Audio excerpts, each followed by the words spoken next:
All right, welcome. This is Financial Literacy with TC. I am your host, TC. As always, I want to thank you for joining me. So many podcasts out in the world you could have chose to listen to, but you chose to listen to mine, and I'm always grateful to that. Today's episode, I have one of my good friends, David McGowan, here. We are going to get into mortgages. We're going to talk about loans, and we're going to get into a level of expertise that quite honestly, I haven't seen out of anyone in the financial industry in quite some time. The way he's able to break down how mortgages work, how lending works, I think is going to be real monumental for individuals who are looking to buy a house, sell a house, things of that nature. But before I get into that, this man is a father, he's a husband, and he's one of the best mortgage lenders out there. He works for he works for S&T Bank, S&T Bank, and he's a community mortgage broker. He's been in his role for close to almost 2 years? For S&T Bank, I was at S&T Bank for a year. I left. I went to First Commonwealth Bank for a year. Came back to S&T. I've been for a year. I've been doing the mortgage thing for a little while now, since like before 19. Oh, man, so you've been in the game for a minute. Yep. Yeah, just a little bit, not too long. But I was actually I worked a few different jobs that kind of led me up to that. I worked for I don't know if I should say this. I used to be a credit underwriter for JD Bywriter. I was there for like quite a while. I had a car from them one time. So yeah, I was working there, and then I went to NeighborWorks for NHS and Greater Berks, and partnered with NeighborWorks. Led me up to PNC. PNC led me to Patriot Lending. Patriot Lending led me short stint at Red Tree Mortgage. Red Tree Mortgage led me to Patriot Lending, then Patriot Lending led me to S&T. S&T led me to First Comment, and then I came back to S&T. See, and when I look at somebody's resume and I've seen where they've been and what they've done, it speaks volumes to. I'm like, oh, okay. Yeah. So you've been around, especially in when we're talking about Pittsburgh and locally, because a lot of times when I'm doing my audience, I want them to know, like, look, this is localized to Pittsburgh. This is why you should be tuned in, Right. Because everything isn't applicable to everywhere in the country. Exactly. So when we're about to get into mortgages and lending, keep in mind it's localized to our area. So Right. The fact that your history and your knowledge is very vast in our area, that speaks volume. So all that being said, I appreciate you joining me, brother. Yep. For those who didn't make it to Wealth Wednesday, shout out to Brandon, Mr. Rice, as always. We recently had David there, and he killed it for everybody that was at the Cigar Lounge, Nobleman Cigar Lounge. And he really gave an eloquent synopsis of what he does and how he does it. Almost everybody in the room wanted to shake and meet you. So, try to do my best to intro you in, but if you can, just do a quick recap of who you are and what you do. So, who I am and what I do. I hate answering that question because there's so many things, or at least I think of so many things. Somebody else might just say, that's regular, but Right. but who I am, like truly, first I'm a geek, like 100%. I'm a straight. If there's two things that I love in the world that kind of like pixelate who I am, it's Right. literally two things. They do not go together. It's anime and basketball. I love basketball. I love anime. You would never. I ain't even gonna lie to you. That's me too. Straight geek. Now, anime, I've fallen off over the years. Like, Yeah. In my youth, I used to be straight Dragon Ball, and I used to stay up with everything. Yeah. Now yeah. I'm more adulthood setting. Yeah. And so yeah, I'm with you on that one. I watch something to put me to sleep every single night. That's the end of my night. Or I watch the Clippers. Gotcha. And then just after that, personally, like what I like, who I'm father of 4 girls, a wife. Me and my wife been together for 10 years. We've been married for 6 years. Thank you. Yeah. And we have 4 daughters, and they range from freaking 14, 15 to 1 year old. So Oh yeah. So you got the spectrum. We got a spectrum. We've been together for quite some time. My wife is actually the one that everybody talks about me, and honestly, if I can give her credit where credit is due, my wife is the reason why we got into buying our first house, because she was the one that pushed us, because I was actually afraid. Gotcha. Then when we bought our first house, we did not like the process. It was actually like, it just didn't make sense to me. Right. But now I actually feel for my loan officer. I still don't think he was a great loan officer, but I feel for him in a way. Right. Because he was probably busy. It was April when we bought our house, so he was probably massively busy. Yep. Because that's like peak time. Peak time. We closed April 20th of 2016. Okay. April 20th of 2016. So that was like a big like milestone, and that's what pushed me. As soon as we closed, I'm like, I can do this. This is like nothing. Right. So I was working for JD Bowrider at the time. I was a credit underwriter, and it's the same job. It's literally looking over income, assets, reviewing your credit, reviewing any possible lates, looking at the guidelines, right, seeing what fits and what doesn't. Right. The only difference is that I have to go out and find the people who need the service, and the easiest way to do that is to talk to real estate agents who find the people who need the service. So, and one of the things that I feel like I'm good at is I talk to people, and then another thing that I'm good at is I review credit reports, income, assets. I've been through every red flag credit training you could possibly have. Right. I've seen almost every pay stub, but they never cease to amaze me. You ever seen a Ford? I'm pretty sure you've seen a Ford. Oh, 100%. Yeah, they look crazy. Yeah, I'm not even gonna tell people how I see a Ford, because that's ridiculous. Don't give no tips. Yeah, exactly. You're gonna try to make my job even harder. Right. But yeah, I've seen Ford's pay stubs, and it's really simple to figure out. You know what I mean? That happens, and just when you're going through the mortgage process, like there's tons of things that can happen that can make your mortgage make or break itself. You know what I mean? But just if we're talking about mortgages, one of the things that you want to always make sure you start with, no matter what, 2 of everything: 2 pay stubs, 2 W-2s, 2 tax returns, 2 recent bank statements. Right. Bank statements show your money. Tax returns shows you filed taxes with the federal government. W-2s verify what income that you use to file taxes with the federal government, and your pay stubs show where you work at right now. Right. That's, it's a very simple breakdown. Yeah, no, and honestly, I love that you got into that, because I know you said your wife was the one that pushed you guys to get your house, so congratulations to that. But I remember vividly when we were at Wealth Wednesdays, you told a real excellent story on how you even wanted to get into this work, because and if you care to share that, because I know it moved me. I don't know about everybody else. Honestly, it's hard for me to say it honestly, because it's actually very tragic. Like we moved into my grandfather's house in Penn Hills in 2004. We used to live on the south side. That's where my family's originally from, is Arlington. I actually lived in Lima, Ohio with my grandmother and my uncle, my aunt. Right.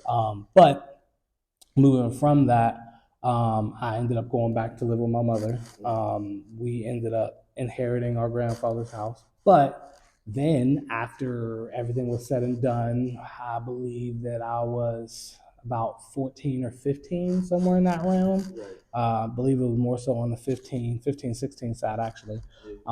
We actually became homeless because my mom couldn't keep up with the taxes on the property. My mother is a single mom. I do have 5 brothers and sisters.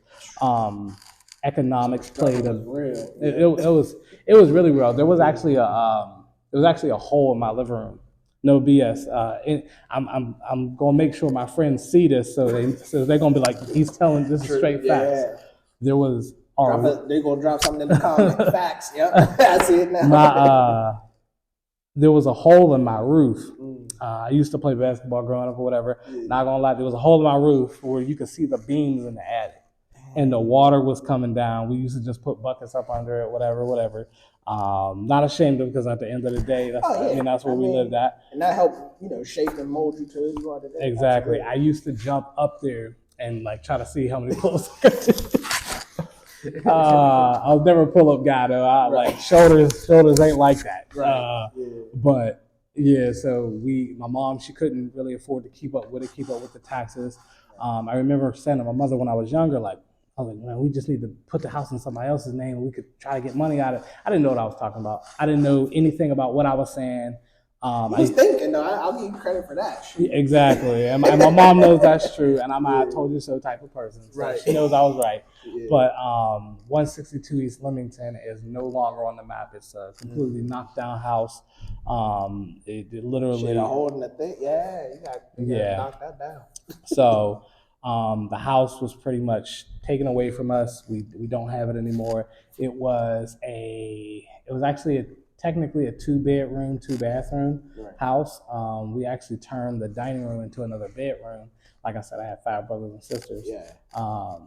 And I got 5. Exactly. I know what you're talking about. We turned the dining room into a bedroom because it had a closet window, everything like that. So we're kind of living there. By the time we're 16, I actually don't even remember how it happened, but I just remember that my mom and my sister had to go stay somewhere, and then I had to go stay somewhere because I couldn't stay at the same place they were staying, and I was still going to school from another place, trying to figure everything out. And then shortly after that, that's kind of when I start having to make moves that really supported survival versus like actually like living life and what I wanted to do. Exactly. So for my friend Rico, his mom actually let me stay with him. I stayed with Rico probably, shout out to Rico, by the way, and Miss Carmela. Miss Carmela. I stayed with them for I don't even know how long. I stayed with him until he was already my family.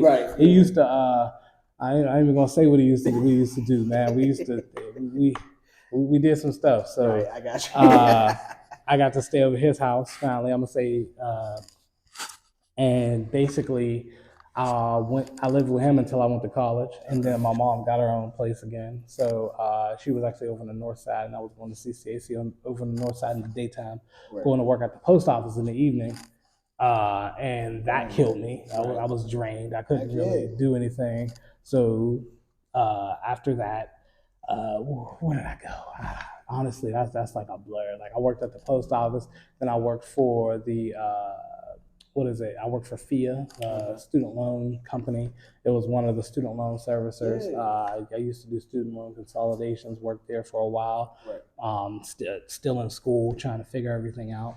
But that provides me 20% of the knowledge that I use on a day-to-day in mortgage. Literally, I was just thinking that. I'm like, your resume is so impressive from the standpoint where we're talking about loan products, mortgages, how like you've been on the other side of, so you have, the underwriting experience, you have the loan experience, the auto experience, then the student loans. I'm like, oh, he worked for me. Yeah. I'm like, so, and that's not common for people in the financial industry. They're not very versed in other things. They've only done maybe one or two things, or straight out of college. Your background is really impressive from that standpoint because it gives you an array of knowledge that most people don't have. Yeah, but there are some things that I kind of compare to a college student. I work behind the gun a lot, under the gun, like whatever you want to call it. Under the gun, You go to school to learn how to learn. Yeah. I tell my kids that like all the time. I handle problems as they come, not prior to them.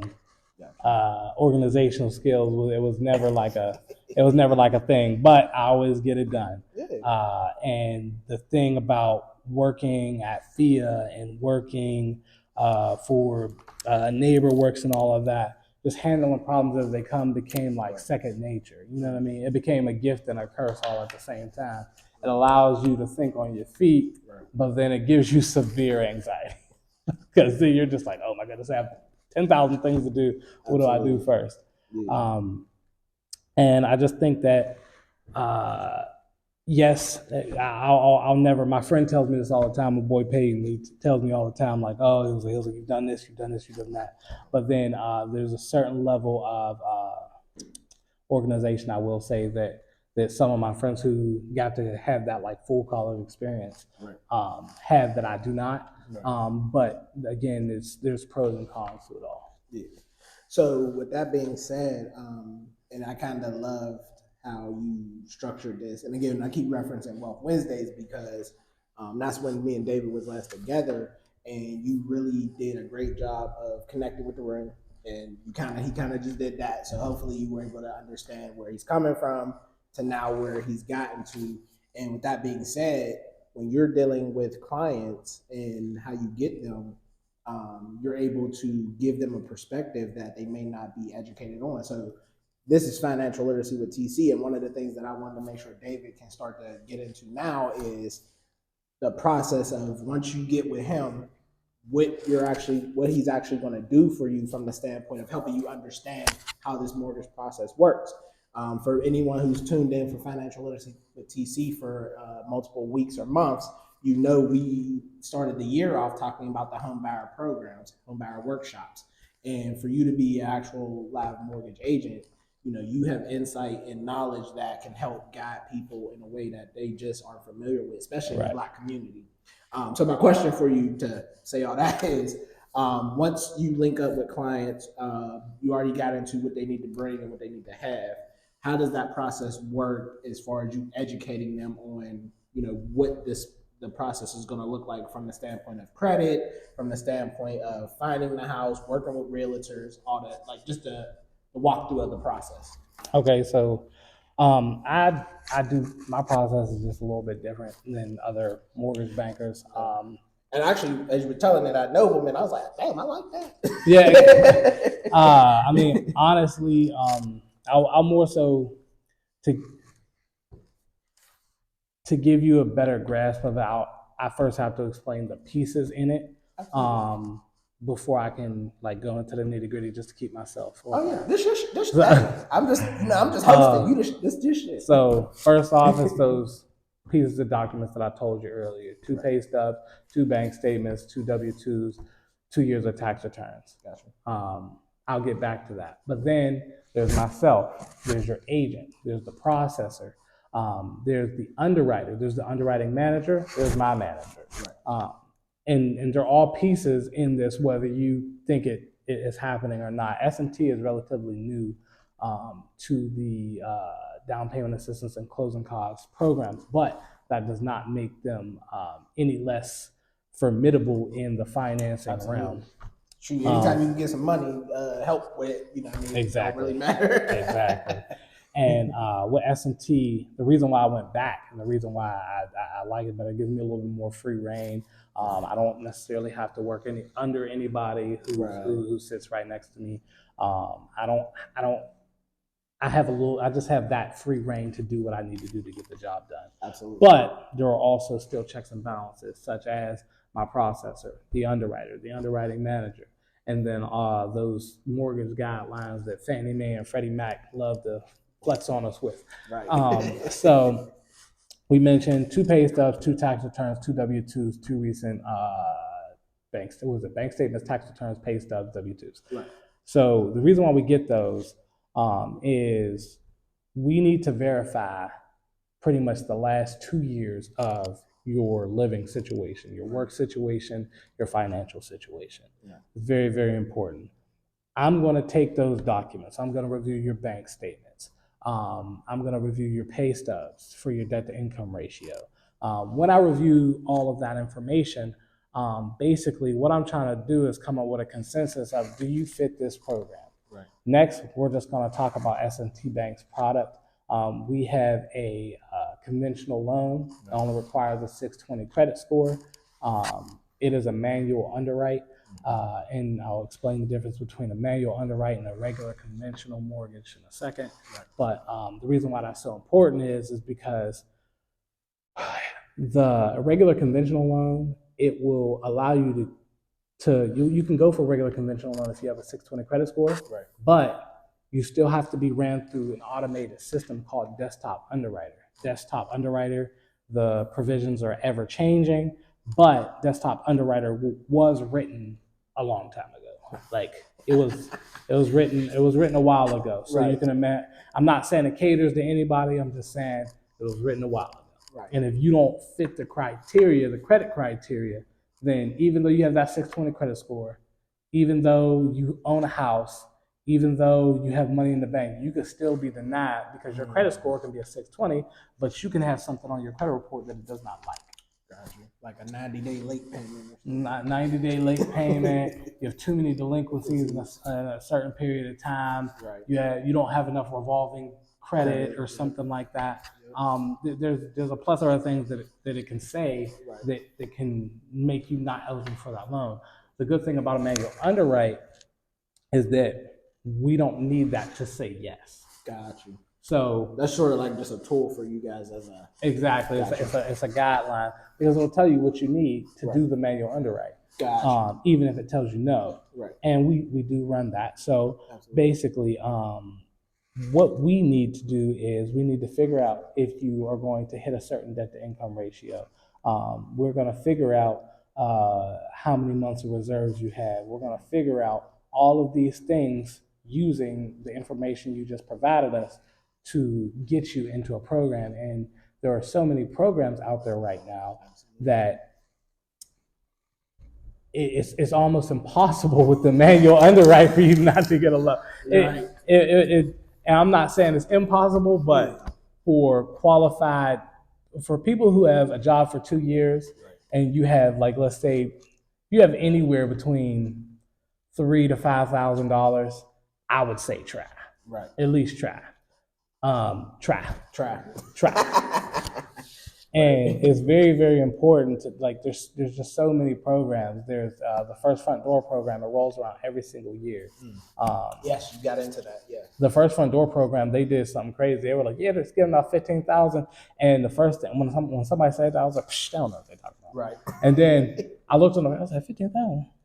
I said, they're crazy. Right. I was like, and I'm not gonna lie to you, I'm super competitive. I look at every other mortgage banker as an enemy. You're an enemy. As you should. But we're friends though. Yeah. But I looked at dog world. I looked at it and I was like, I'm gonna win all year. Right. I was like, I'm gonna win all year. I was like, this is impossible not to win all year.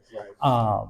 And it was such a great program, and when I believe in something, like, because my mind is firing, I like so many, it's just firing when I'm seeing this program. I'm like, I'm thinking, like, how can I lose? I was like, there has to be a catch. So then you go read the guidelines, you're just like, this is easy. This is it. And the biggest thing is going to be finding the house. You know what I mean? Finding the house. And there are the other parts of the process, your realtor. Just because your mortgage program says you can do something doesn't mean that it's going to allow you to do something. Me and my wife, we just purchased another house last year, our primary residence, and we were allowed to put $500 down as the hand money. We only needed $500 in. Right. But unfortunately, that's not what the agent wanted. You know what I mean? This was probably the worst. I'm not gonna lie to you. I've seen a lot of situations. This was probably the worst transaction I've ever dealt with. Was my own transaction. Right. Because when I do a mortgage transaction, I try to be upfront. Like, hey, I'm mortgage banking myself. I just really want the house. We went in. We offered the whole boat. Like, we don't really need anything, and then it went south from there. Right. So. I was actually asked a question. I was like, what's the worst transaction I've ever done? I was like, ninth. Yeah. Like, it was terrible because your emotions and your feelings are in it. Absolutely. So just because you can do something with your mortgage program does not mean that you will be able to exercise that in your actual transaction. Right. Things such as hand money and stuff like that. And the next thing is making sure that everything that you provided, that pay stubs, W-2s, bank statements, tax returns, match up with what you told the IRS. Right. Because sometimes we go and readjust our taxes, and if we don't see that done, when we will see that, we will request that you show us the real, not real tax returns, but the tax returns that match. Because I don't want to imply that somebody like lies. It's just that sometimes it may not match. Or on your bank statements, you have things like Afterpay, Affirm. Those things might affect your debt to income ratio, and those don't show in your credit report. So if I miss anything like that, the underwriter will be sure to catch you, because that's kind of what they do. And I'm gonna pause you real quick, because we're both in the financial industry, and we see that a lot. And again, I'm intentional. My main audience and target is the Black community, and a lot of times, something about our people, we are looking for ways to get over and try to manipulate. And I'm like, bro, when you are looking to buy a house and do this, you can't do it. One time, I had a girl told me this. I remember the time too. It was 8:52 p.m. Right. I was doing an application. And and I'm just gonna say this: stop feeling, and I don't nobody be mad at me for this, please. Right. Stop feeling entitled to money, to grant money, if you don't qualify for it. Correct. You cannot feel it is there to help. You cannot say, "Oh, I make too much money. It's not fair that I can't do this program." It is there for people who do not make that amount of money. Correct. And then you start bashing the organization or the program. Exactly. You can't do that, because I always compare things to myself. I have 5 brothers and sisters, and everybody's not doing the same. And out of those 5, I am doing a good job. I'm still not rich, but I'm doing a pretty decent job. We can't compare ourselves to each other. Right. And you have to understand that money is there to help people who really, really don't have it. Correct. And you cannot feel entitled to it. And I had a girl actually tell me, I had asked her, I was like, all right, I was like, you've never owned a home before or anything like that? She was like, no. And I was like, okay, well, where do you live right now? And then she was like, oh, I'm in a situation. I was like, situation? I was like, what kind of situation? She was like, oh, me and my partner, we bought a house cash together. I was like, what? So that's. I was like, you on the deed? She was like, yeah. And I was like, so you're not a first time home buyer? She was like, oh no, well, I won't qualify for that. You're not supposed to, but I'm still able to help you. Got you. If you just tell me the truth. There's still things that we can do. Yeah. And I only tell that story not to make anybody feel bad, but the truth will really set you free, because there is nothing, and I had to learn this early on, there is nothing that underwriting will not find.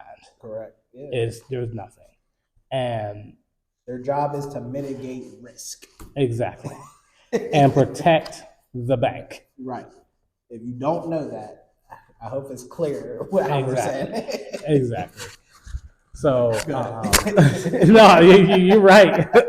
And the biggest thing is basically just if you're upfront and honest, I know how to help you from the get, because what happens is when you're telling me you're telling me who you are on paper and what you do on paper. And if you take something out or leave something out, then I have to go back and recreate the whole scenario again. Right.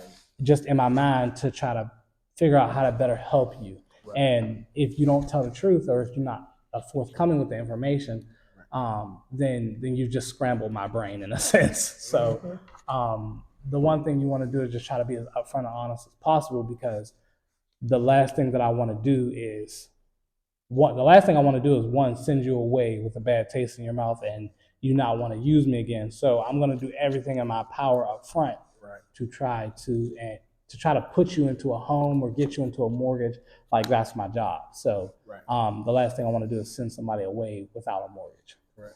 So, and I told you I'd be rambling, so I got to get back on track. I mean, hey, this is information people need to know and hear, because I have conversations like this every single day, and I'm sure you do too. But like I said, this is called Financial Literacy with TC because the goal is to have representation from our people, educating our people. Yeah. So that would be said. But to get you back on track, so we left off where we were talking about getting the documentation, dealing with all the parties and the roles of the institution. Mm-hmm. So then, what's the next step once we processor, everybody's involved? Okay. And then finding the house.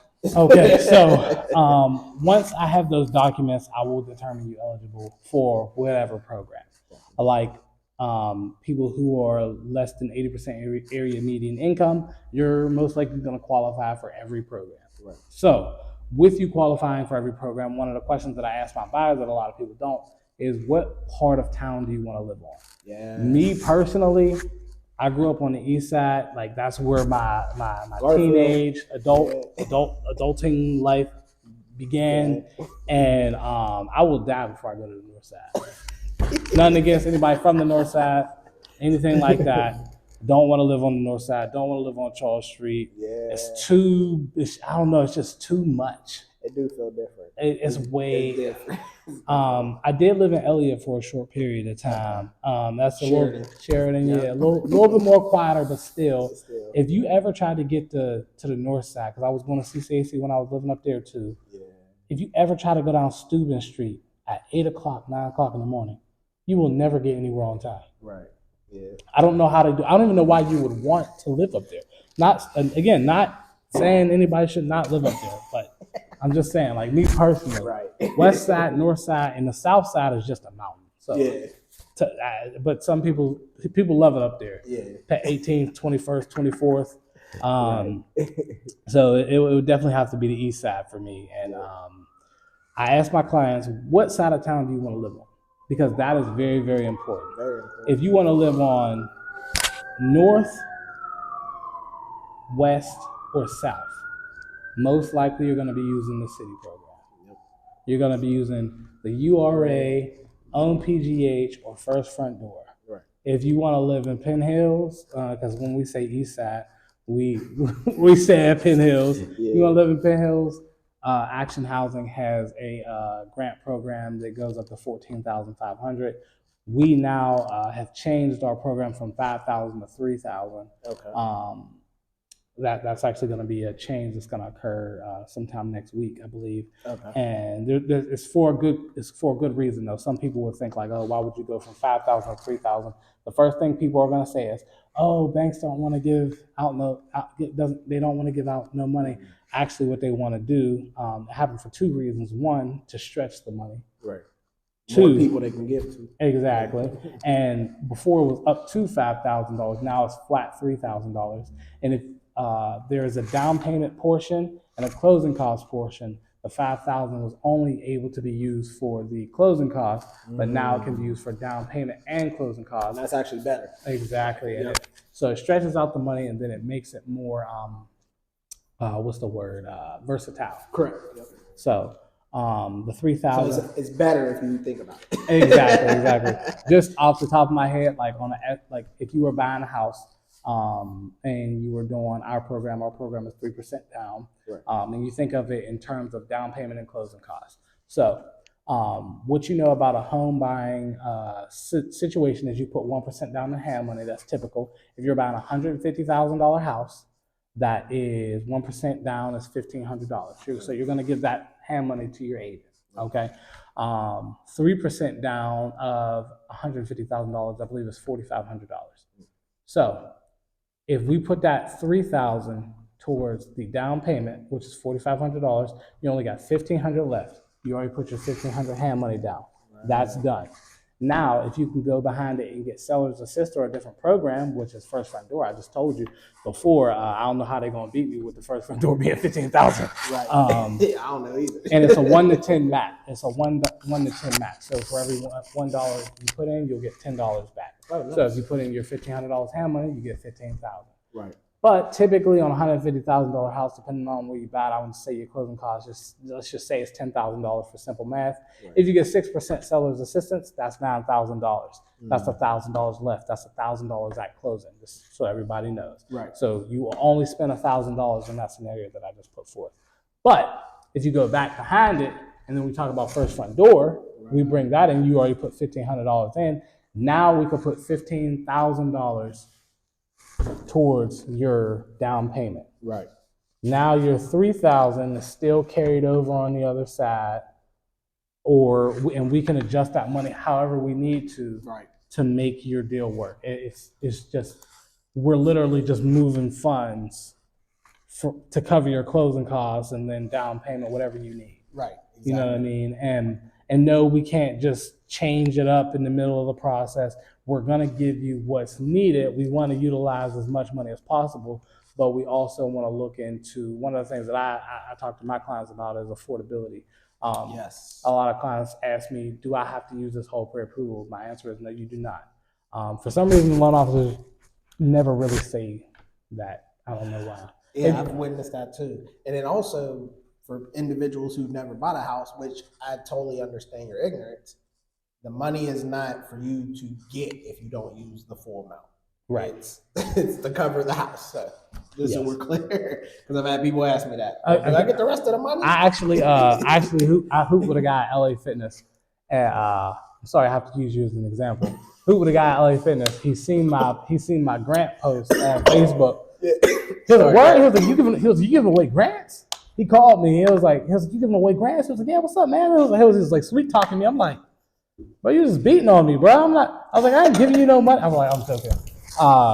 No, but he thought the grant was like actually like just getting the grant. I'm like, no, that's not the way to do it. It's for a home purchase. And then we had a good conversation. He had already purchased the house, whatever. But he even told me who he used for his last mortgage. Because me personally, I'm gonna go into shark mode. I gotta know who did your mortgage. Right. I gotta know the whole thing. Making the comparison. Exactly.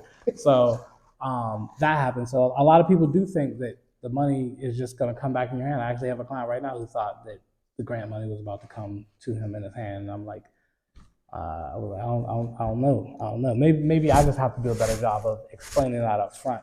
But sometimes we can get lost in a lot of other conversations in the deal trying to get it done that we lose sight of that this is their first home purchase. Correct. Well, and on top of that too, a lot of times there's so much that we have to go over and cover. Like human error is very real. Like you're not gonna disclose everything that you know what I mean, because most people's attention spans not an hour long. Like you really you try to hit the most important things. That's why I always try to educate people I deal with. The more questions you have and ask, the better you'll understand what's going on with the lender, your realtor, and everything, because they don't know what you don't know. Right. They give you a synopsis of what they think you might need to know, but they don't know what you don't know. So if you come with questions and ask questions, now they're able to make you understand, and they can fill in the gaps of, if I can tell within the first 2 minutes of talking, you don't know anything. Now I can go into, for lack of a better term, teacher mode and baby step you. But if you somebody who think you know everything, now hold up. Don't you? Look, I'm gonna say it right now, and this again, I don't even care. I hate those people that they come in and try to tell you how to do your job, right? And then and don't know the difference between annual percentage rates and just normal interest rates and just I had a girl. They called me from somewhere, and actually I know where they're from. I can't really say it. It's just they called me from somewhere where technically you can't do mortgages. Like we can't do mortgages there. They can't do mortgages here. The rules are different. Right. If you know mortgages, you could just guess which one of those places are. But I got you. called me. I was like, yeah, I know mortgages, and you got to help my mom. And just asking me these crazy questions, just the rudest people you ever see. Long story short, I couldn't help them because they were trying to do something illegal, and I just was like, yeah, I can't do that. I'm out. You could just tell she was playing stupid or it was actually the truth. So it was kind of crazy to have a conversation with somebody who kind of like demands and then says, "And I already know I know this process," and then um, they really don't know the process. But if you come in humble, because I don't know a lot. There's a lot of stuff I don't know. If you come in humble, and if you come in and say like, hey, I want to know this, I want to know that, I want to know this, I'm going to, and if I don't know the answer, I know somebody who does. Like there are two guys in the mortgage industry. Like there's actually a few guys. I don't know why this is a thing, but a few guys said like, oh yeah, you're doing a great job now. Thank goodness. Like I like trained you and I showed you. I'm like, what? Who are you talking about? There are two guys. I gotta say their names: Matthew Six and Justin Bessie. Shout out to them. Both of those dudes, like smartest, like some of the smartest guys that I've ever like worked with. Like, and just showing me like how to do mortgages in general and what the underwriting guidelines are, where to find them, how to look something up if you don't know, like where the main place is. I call both of them to this day. Yeah, first thing I did when I got to my financial institution was made friends with the top producers. Yeah, learned under them, and like you said, and I always try to tell people, finances in general, the industry is so vast and there's so like you'll never know everything, and there's situations you'll encounter that most people never will encounter. And then also, it's an industry that's an organism that things can change, regulations, compliance. Like it's so bad. Like it can change in a day. Like every day. Yeah. So yeah, well said.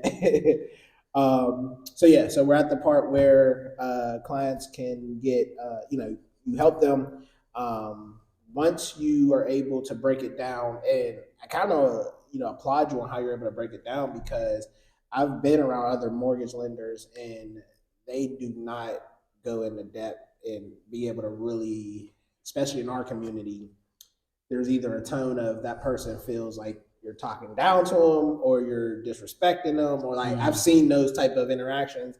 When I first bought my house 2 years ago, we shopped around. Yeah. And the mortgage lenders we dealt with were, I had came from a finance background, so I knew a little bit, but I didn't know everything. And they weren't as eloquently spoken as you. They really just was like, they were nonchalant. Yeah. And I try to like the relationship, you really need to vet the organization, the bank, the institution, whatever, who you're going to deal with, because that person is going to be like, it's going to be like a mini marriage. Like you really going to need to be dealing with these people. So if I come in and they're not giving me a friendly, happy vibe, now I'm like, wow, why would I want to go through this? And our people, because we don't know and we don't do our due diligence or research, the first institution we deal with, we think that's it. Yeah. Or the first person who gives you a pre-approval, now you chomping at the bit to deal with them, but you don't really like them. Right. I'm like, but if you educate yourself on how this should work or look like, you can know, S&T's good for me, great, I'm going with them. S&T's not good for me, let me go look at some other institutions. Dollar, PNC, whoever you choose to go with, you can really vet that relationship instead of just having a lack of options. And I kind of like, I've always seen that in our community, we just go with the first thing presented to us. And this is no shade on Dollar Bank. I'm just going to use them as an example. People can't tell me why they go with Dollar Bank, and I ask a question, and I'm like, do you know what you got? Like, what did you get? Right. Oh no, I went through the program. But I'm like, but what did you get with their program? Tell me what you got. And I've asked so many people, and nobody knows. Right. Like, and I'm like, what did you learn? And I'm like after I got done with my mortgages from others program. That's what they know. That's what they know. And like I see it on Facebook all the time. But I mean, I actually know the guy at Dollar Bank who does the program, and most of the LMI deals go to him. and LMI stands for low to moderate income for those who don't know. Low to moderate. I know him as well. Yep. Yeah, you know what I mean. So, and he's a smart dude. He's definitely a good dude. I have nothing bad to say about him. I'm gonna pay my respects to Miss Judith Mason. Those in the community, she's helped thousands. She's been doing it for she recently passed, but she's 25 years in the Black community. Was she the lady who ran the program? Correct. Yeah. So I just wanted to give my condolences to her again. I was at her wake and everything. Definitely. She was someone I looked up to and inspired to emulate. So I think everybody in our industry of color pretty much know who she is. Yeah, for sure. You should, at least you should. You should. 25 years, she's helped thousands of people get exactly. And but one of the things actually that I do have to share a story and get this notice, because I feel like if I'll just say his name, Steve Kaminsky. If Steve Kaminsky would have spoke to us when we were trying to buy our house, it would have been completely different. We actually tried to go through Dollar Bank, and because of our student loan debt, or my wife's student loan debt, we were basically told, like, you will never get a house because your student loan debt is too much. Right.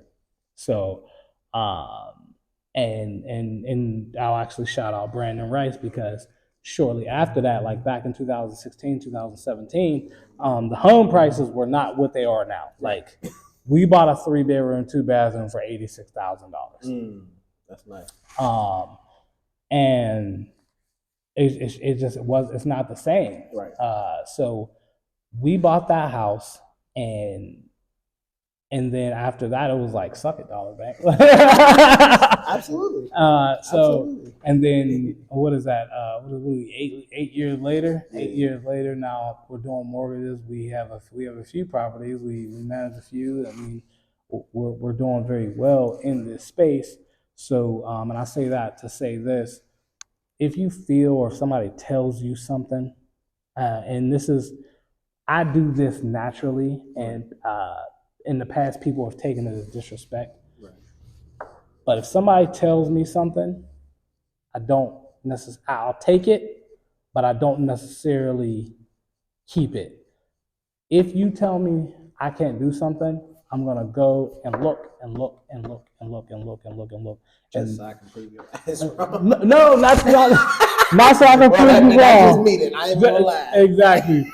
Not so I can prove you wrong, but to verify for myself that this can't happen. Because a lot of times when we're talking about mortgages, when we're talking about finances, people oftentimes put other people down. I see it on Facebook all the time. I see it on stuff like, oh, don't do this because that person wasn't a good person. People, they're like, for me, it's either you love me or you hate me. Correct. There's no in between. Yep. I have a lot of people who love me, and I have a lot of people that hate me. That's just that simple. I'm getting into that territory too, and I love it. No. Because what does Obama said? If you ain't got enough haters, then you ain't successful enough. You want to know what? It actually bothers me when I try to help somebody. It bothers me to my core. You ask my wife, not it truly hurts me that if you walk away from me and I couldn't help you, but you have a bad taste in your mouth because of whatever reason that is. Right. It bothers me because, like, my sole intention is to help you. Like, right. that's really what it is. Yeah. My drive comes from wanting to help others, and the reason why I feel like I am good at being a mortgage banker is because if somebody tells me no, if an underwriter tells me no, I'm gonna go make sure you're right. Right. I get into a lot of, like, and this is before I came to S&T, but I even in Matt Six is an underwriter, by the way. Okay. Me and Matt Six have gotten to 1,000 arguments, but they are all for the betterment of the deal. Right. Like trying to figure out because sometimes we figured out, even in not all agreed, sometimes you're just so used to doing something one way that you don't want to do anything any other way. Yeah. And sometimes that's the case with underwriters. That's the case with mortgage bankers, not like me included. So, but I know we got a little bit off track. No, I love that, and not to cut real quick, because a lot of times people don't realize there's a human element to this as well. Exactly. So you hit the nail on the head, and this is kind of why I'm excited about this episode, because we're given the behind the scenes things that people don't think about or consider, whether you're in our industry or not. Like, this is not a computer generated decision. This is human people going over everything and deciding whether or not, because I've been in situations where a deal that I knew we could do, but they didn't want to do for whatever little various reasons. And now it's like, no, that was a human error component, and it wasn't necessarily. So I love what you're getting into with that. So good. Definitely. So, goodness, I can't even remember where we at. But basically, so you and your guy getting into a lot of me winning majority. So basically, after we get all your information, I will give you a pre-qualification after I match you up with the program. We gave the breakdown of how the down payment and how the seller's assistance or the third-party down payment assistance program will help you get there. So now, me as a loan officer, I'm going to say, okay, you have two recent pay stubs, all that good stuff. You've worked at the job for 2 years. You've lived at this property for 2 years. You have overtime. Now, one thing when it comes to just math in general, we look at pay stubs. Like, I look at pay stubs in depth. I don't know if any other mortgage banker looks at them in depth, but and I don't even want to give out my secret on how I go through my process. Yeah, don't do that. But like, I know. I mean, most mortgage bankers won't do it, but the underwriter will. So I tend to try to mimic the underwriter on what they'll request and what I know they'll request. We're talking about overtime, when we're talking about bonuses and things like that. Oh, yeah, that's trying to suck as much income out of it as possible, or leave as much of it out as possible so you qualify for whatever you need to qualify. And for my community, people, please understand, we want the gross, not the net. You know how many people don't know how much they make? That is, if you do not know how much, if you do not know how much you make, if you do not know how much you make, and I say this, I'm being so real right now. If you do not know how much money you make hourly, go look at your pay stub right now. Right now. If you do not know how many hours a week that you work, that's an issue. It's an issue. It's a budgeting issue. You don't know how much money you're bringing back weekly, and you don't know how much taxes are coming out of your paycheck. You get upset when the company say, hey, we're going to give you 50 cents more. Yeah. Or 1-2% raise. Yeah. I had a client leave a job. He thought he was leaving the job for a pay increase. Wow. He didn't read anything. Wow. He didn't read anything. I talked to him, by the way. I talked. Yeah, and I'm sorry if anything we're saying is a bothersome to you. If you don't know me personally, I'm very transparent. I ain't about giving you warm and fuzzy. You know, I'm trying to get. I give you the real. You got to read your paper. The real that I've experienced. Yeah, you got to do your due diligence, because sometimes you might go leave for a better job that you get more money, but the hours don't match. Like if you, so I'm just gonna give an example. If you go to an interview and they say, okay, yeah, we're offering we offer mandatory overtime, but your offer letter says you are a 30-hour-a-week employee. Just because they offer you overtime, you're not a full-time employee. You're not getting no benefits. You're actually taking less. Right. And then once your overtime is over, you're a 30-hour-a-week employee. Right. And honestly, bro, I just had a workshop I think earlier this week, and I was talking to them like, if you don't read the fine print and everything that you're doing, because it was when it comes to financial institutions, they give you a deposit agreement. And I literally asked anybody, did they ever read it? Maybe one person did a soft. I'm like, so you don't know what you can and can't do, or what banks can and can't do to you, because you never read those long disclosures, and they know you don't read them. Yeah. So when you come in thinking you got an argument and grounds to sue and do this, they got more money, you got a better legal team than you. You didn't read anything. So, and I say all that to say, it be our people on why we're so quick to try to go viral on social media. We're trying to, but we don't do our due diligence, just read and get educated and ask questions and not be ignorant about things. So now we don't even got to go there. Right. Because And so, yeah, that's my tirade for that. Gotcha. So, bro. where are we at? We're giving information to the underwriter. I'm building your file, and I want to make sure that everything lines up. So basically, I'm giving the underwriter a story about you. This is Tyler Culverson. Yep. This is TC. This is TC. TC works at Allegiant Federal Credit Union. Yep. TC. He's worked there for 2 years. He's filed his tax returns every 2 years. And he has $30,000 in the bank. He wants to buy an investment property. And I'm just going to make a scenario where you don't get this property. So just bear with me. He wants to buy a $300,000 property. What's 20% odd? Because I can't do it off the top of my head right now. 20% of 300,000 was 60,000. Yeah. Okay. TC wants to buy a $300,000 investment property. Investment properties, you have to do 20% down. Okay, that's $60,000. He don't got it. I just sent this deal back to my underwriter, and I have the bank statements in my hand. I say $30,000 in the bank statements. TC, he only got he got $30,000. The 20% down is $60,000.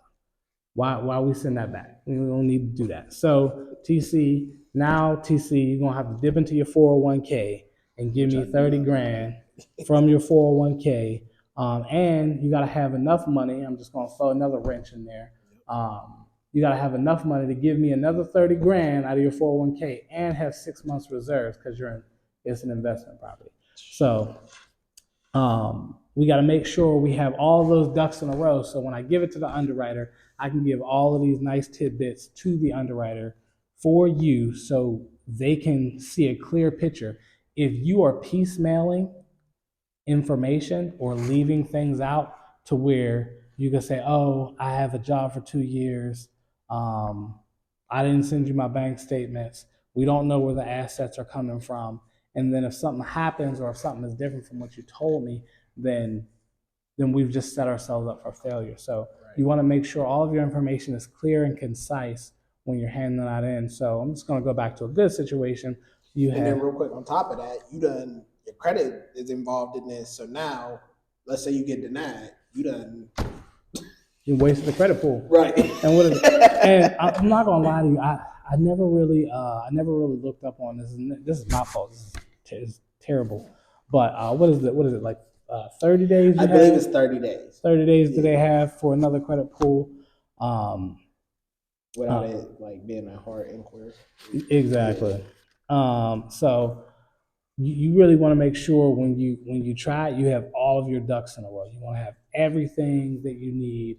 And I know I keep saying it, but those 2 recent pay stubs, 2 W-2s, 2 tax returns, and 2 recent bank statements. You want to have all of that when you come to me. So when I give you your pre-approval, it's solid. There's no holes in it, anything like that. Right.